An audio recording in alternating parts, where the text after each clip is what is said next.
Today we are going to talk about something that we've all gone through at some point in our life.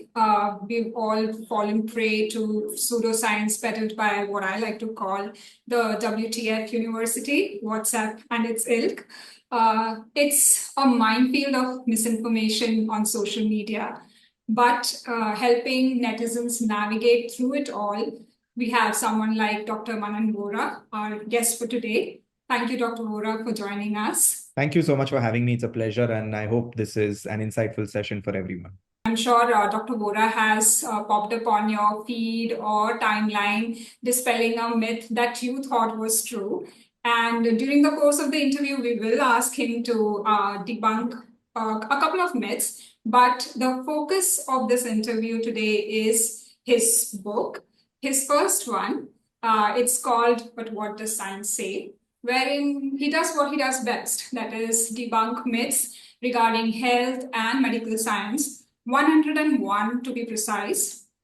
But before we get to the questions, I thought I want to say a brief introduction, but one look at the bio at the beginning of the book, and I realized that that's not possible.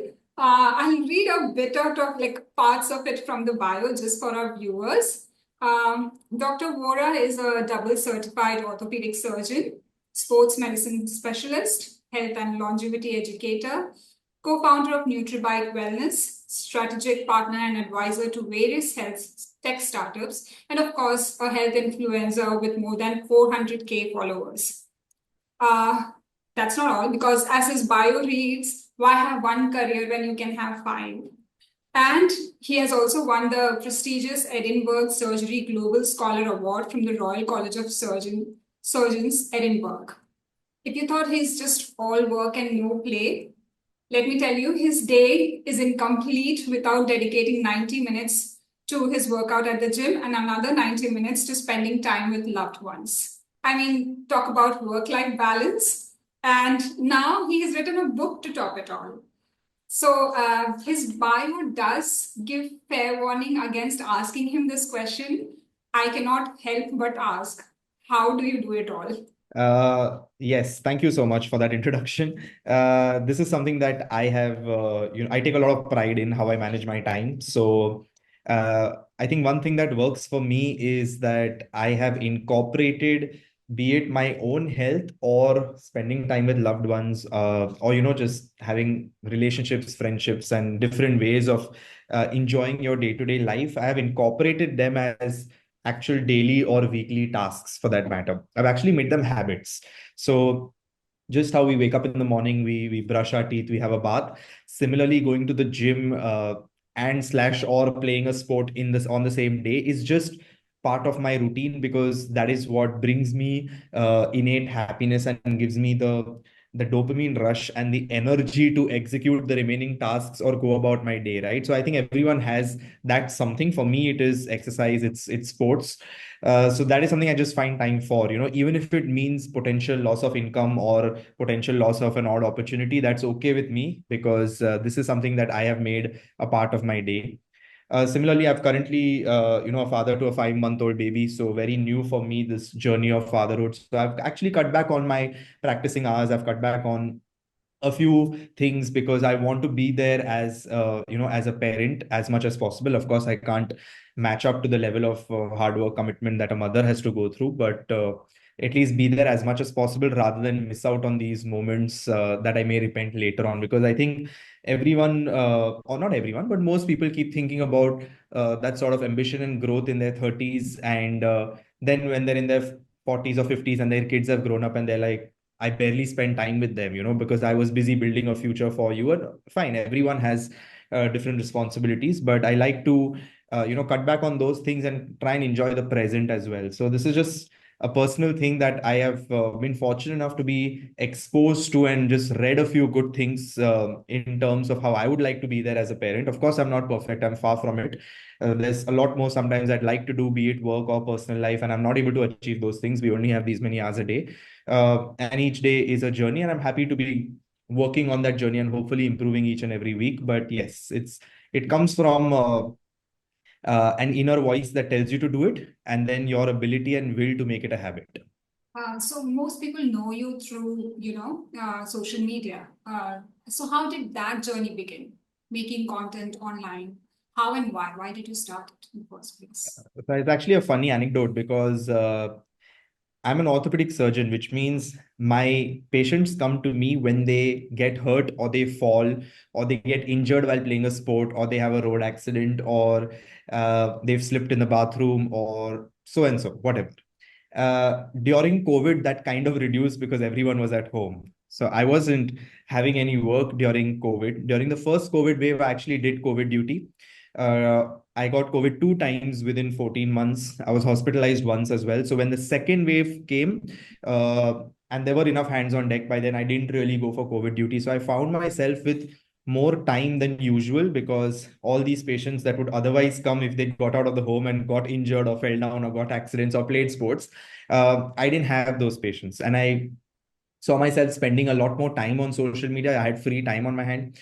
And I noticed that a lot of people with social media followers in thousands or lakhs for that matter realized that the consumer or the listener or the audience was looking for information on COVID, and they overnight started making information for their audience about COVID.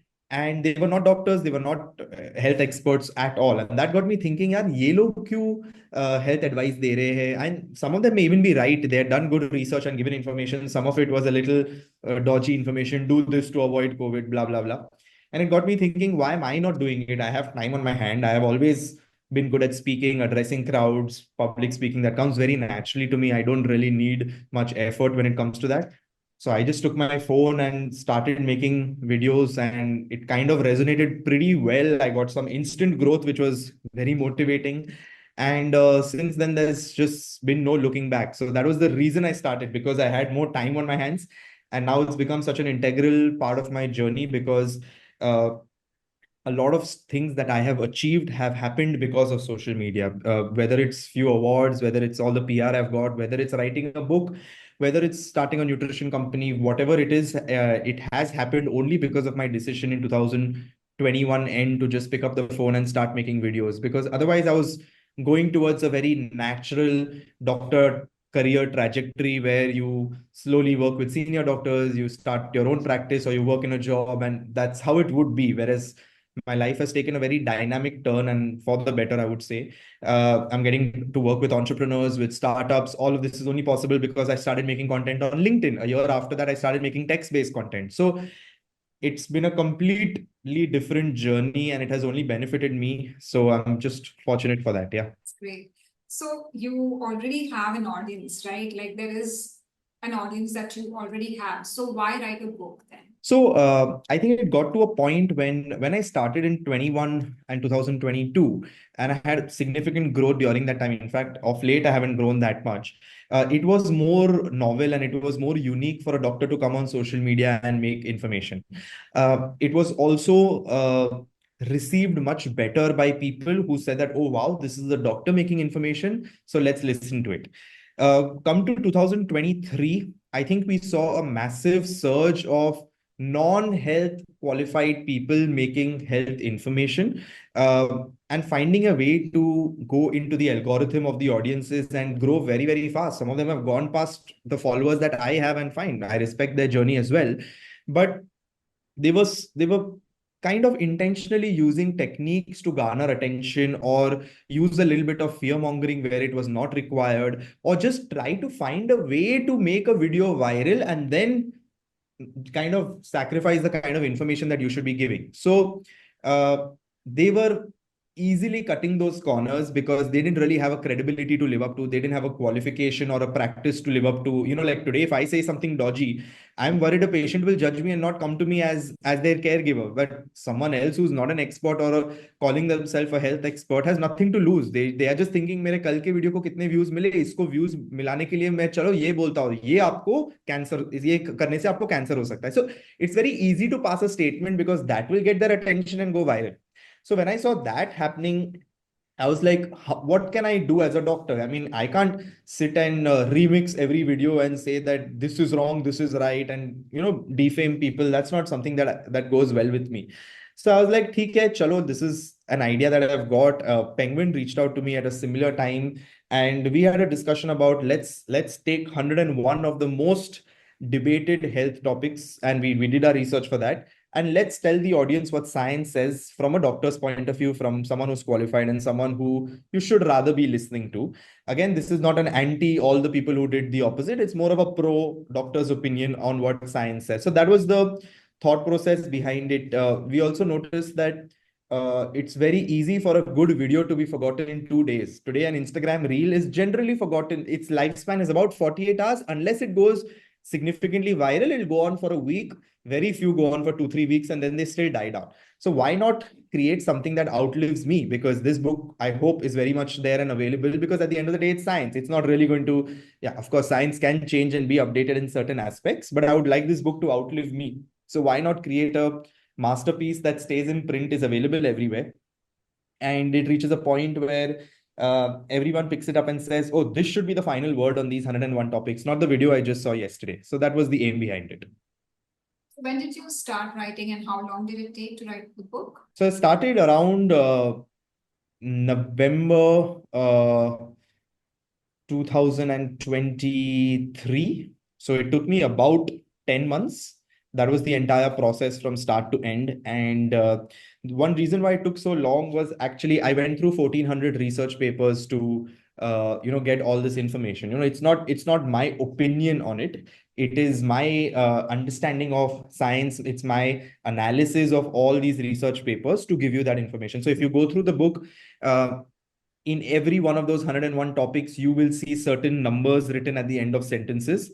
And at the end of the book, there is a QR code. If you scan that QR code, you will get a chapter wise list of studies that I have referred to give you that statement. So it's not an opinion in the air that breakfast is not the most important meal of the day. Why? I have heard breakfast is the most important meal of the day. Why is Dr. Manan saying it's not the most important meal? I'll tell you why I'm saying that and give you research cited as well. So you can check that out as well. So that was the part that took, a lot of time.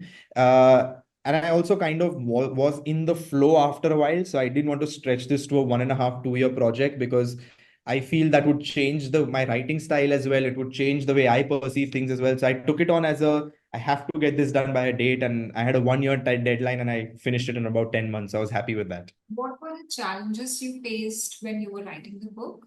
And how is it like you busted myths online, but writing it in print is a different ballgame altogether. So, how did you cope with that?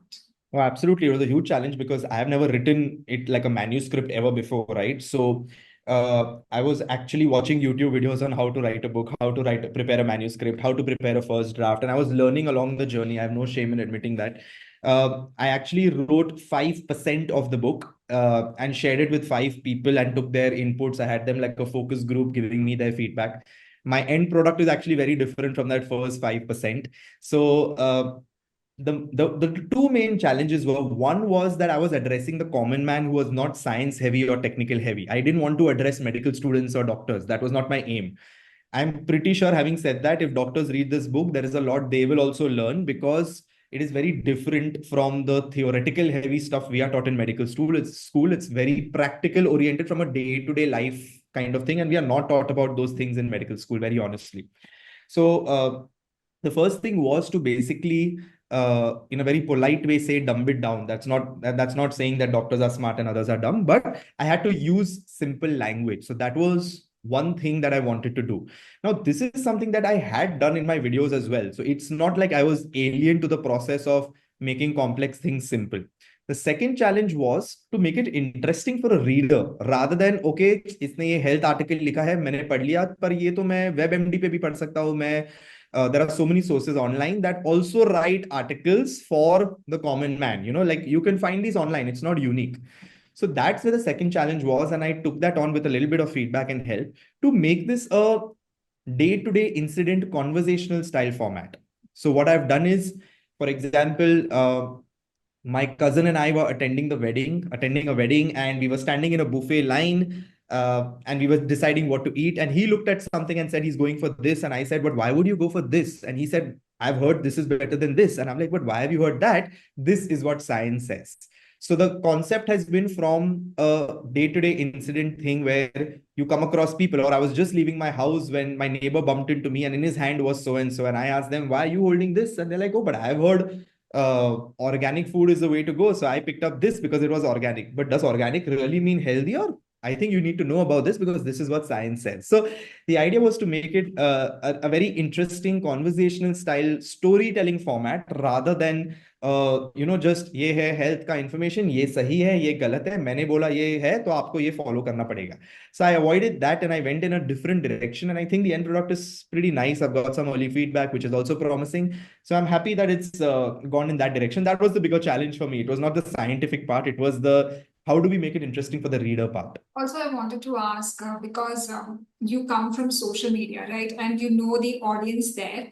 And like that reflects, I mean, not reflects, but you adopted an informal style of writing. You brought in humor, you brought in filmy dialogues. So all that is there. So was it, you said it was intentional because you wanted to write it for the common man, but was it also for a generation which, likes bite-sized information? Because the chapters are short and crisp, they're not like long winding. So was that also intentional? Like, so I'll be very honest when I say I just played to my strength, because at the end of the day, I'm a short form video creator. I'm not a long form video creator. I'm not a long form text creator as well. Even LinkedIn posts, which I do, are predominantly short form content. I know technically tweets would be the shortest form of written content and LinkedIn would be slightly longer, but I'm not a blog writer. I'm not a long form video creator. So I played to my strengths. I said, look, short form works for me. This is what I have 3 years of experience in. Why not divide a 55,000 page book into 101 short articles? So that's the strategy I've gone for. I'll be very honest with you. At some point in my life, I want to write a book that is not going by this format, because that would be challenging for me. I don't know how to write a paragraph heavy book where the first chapter is connected to the second and connected to the third, connected to the fourth. So I am very happy to learn that process someday and write a book in that direction. I just played to my strengths here that look, I just have to divide this into 101 topics. ठीक है, मैंने एक दिन पे 2 लिख लिए, फिर मैं 2 दिन ब्रेक ले लिया, फिर मैंने 3 लिख लिए when I'm in the zone. So I kind of just divided it that way and it kind of worked out for me. That doesn't make me an expert author by any means, because I have yet not learned how to write a book which would not be in this format. And I would be happy to address that at that point. Coming to the point where you mentioned humor or Bollywood dialogues, very honestly, that I have just played to my personality.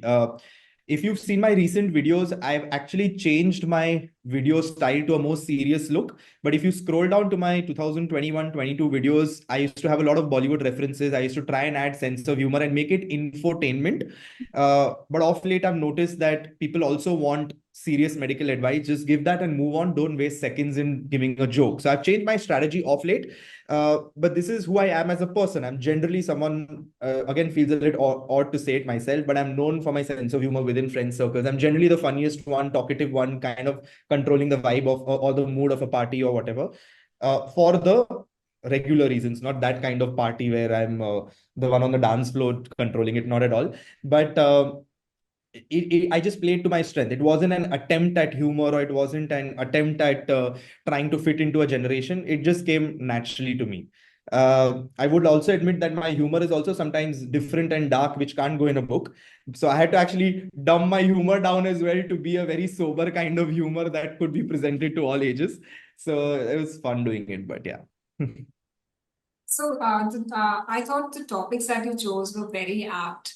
But there is so much out there, so much myth, so much misinformation. So how did you like narrow down the topics? Like, how did you? Oh, frankly, I used Google, I used ChatGPT, I used Quora, I used YouTube, I used Instagram to just find the most controversial opinions, the most debated topics, the most kind of things that had a pro video for it and an against video for it also, and the audience would be like, "Arey, par ye hai ki ye hai?" Like even nowadays, if you scroll your social media, if you're into health content and it pops up on your feed a lot, you'll scroll, you'll be like, breakfast is the most important meal of the day, make it your heaviest meal. 4 videos later, you'll be like 18 hours intermittent fasting करना चाहिए, breakfast की आपको जरूरत नहीं है. You'll scroll one more saying apple cider vinegar सुबह उठ के आपको लेना चाहिए, weight loss होगा. You'll scroll one more saying apple cider vinegar is useless, इससे weight loss नहीं होगा. You'll scroll one more, you'll get saying green tea will boost your metabolism. You'll scroll one more saying have black coffee, that will boost your metabolism. So it's all out there. I mean, I didn't really have to take much effort. Yes, I do agree. After a point, I had to literally make tables and say, okay, I've covered these many in nutrition, these many in fitness, these many in general health, these many in skin health, these many in mental health, these many in sexual health, these many in women's health. Now, how do I balance it to make it kind of even and kind of distributed? So the last 20-25 minutes had to really go into deeper research. But the first 60-70 topics, so that was the purpose of the book कि ये तो already exist करता है, मुझे कुछ ideas के लिए मुझे इतना ढूंढना नहीं पड़ा. It was very easy to find those. And that was also the purpose, not to make it difficult to find, because the idea is not to find the rarest of topics and do, because someone will read it and be like, पर ये तो मेरे दिमाग में सवाल ही नहीं था. And you may come across 5-10 topics, because each person may come across 5-10 topics where they're like, I never thought of this. But the majority of the book should hit you that, of course, this is something I've read about, but what was the final verdict? And that's why I needed this book. So it was about finding the common ones, not the rare and uncommon ones. So it's all out there. It was all out there. And what has been your learning from writing the book? Oh, I actually, 10% of the book, I didn't know the answers to. So in fact, when I dug deep, it's not that I claim to be a know-it-all at all. I'm very happy to admit that this book surprised me also when I wrote it. So clearly it should surprise most non-doctors as well. That's like I said, the book is so varied, because at the end of the day, I'm an orthopedic surgeon. I deal in patients who have shoulder, back, and knee pain. In fact, I'll be very humble and even admit I don't think I know everything about orthopedics. I don't think I know everything about the body when it comes to the back, shoulder, and knee. And it's just too vast for even me to know that in my field. So if I can admit that in my field, how will I know everything about skin health, mental health, sexual health, general health, nutrition, exercise, fitness, all the other topics that I've covered? It's not possible for someone to know all the 101 answers. Maybe someone may get it, because at the end of the day, it's a 50% probability that was it this or was it this. But why was it this? It's not just about 100 statements in the book. I've written 330 pages, which is not possible if you don't elaborate on each point.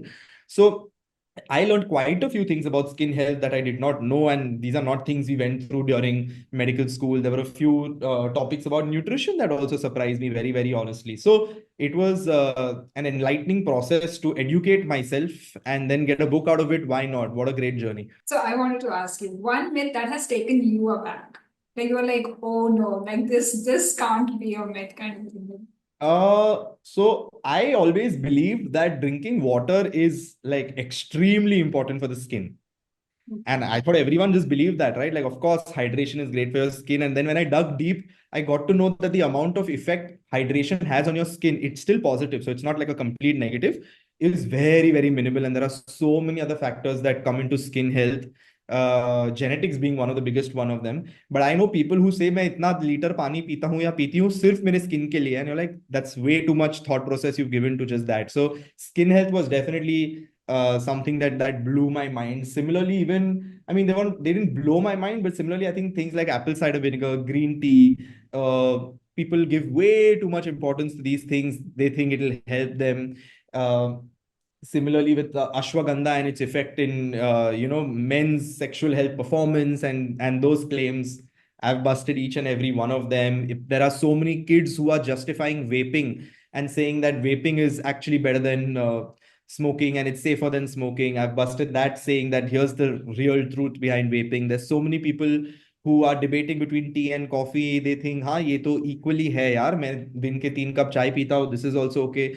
That's eye-opening as well, because black coffee, especially consumed without milk and sugar, is known to be excellent for your body. It's preventing liver injury in the future.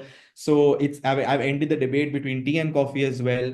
I mean, I can go on and on. It's 101 topics. So so many myths about periods and women's health, so many things about fertility and sexual health, so many things about exercise, women's health. It's just all out there. So a lot of it was insightful and learning for me. Maybe in many of the topics I knew the answers, but why? I had never dug deep into those things. So even the going deeper into the research and the additional information that I got, for example, intermittent fasting, yes or no? Keto diet, yes or no? Vegan diet, yes or no? पर इसमें yes or no में भी काफी ज्यादा है. It's not कि सबके लिए yes is right, सबके लिए no is right. So for that, I've written each article on each of the diets, that is it right for you or not, or what is the truth behind it, what is the myth behind some of the topics related to this. So those things were quite insightful for me as well, because it's not that any diet can be good or bad for anyone. They're all different ways in which you can reach your goal, and some may suit you, some may not, but which one is the right for you? So it was nice to read up more about this and learn, because it helps me in my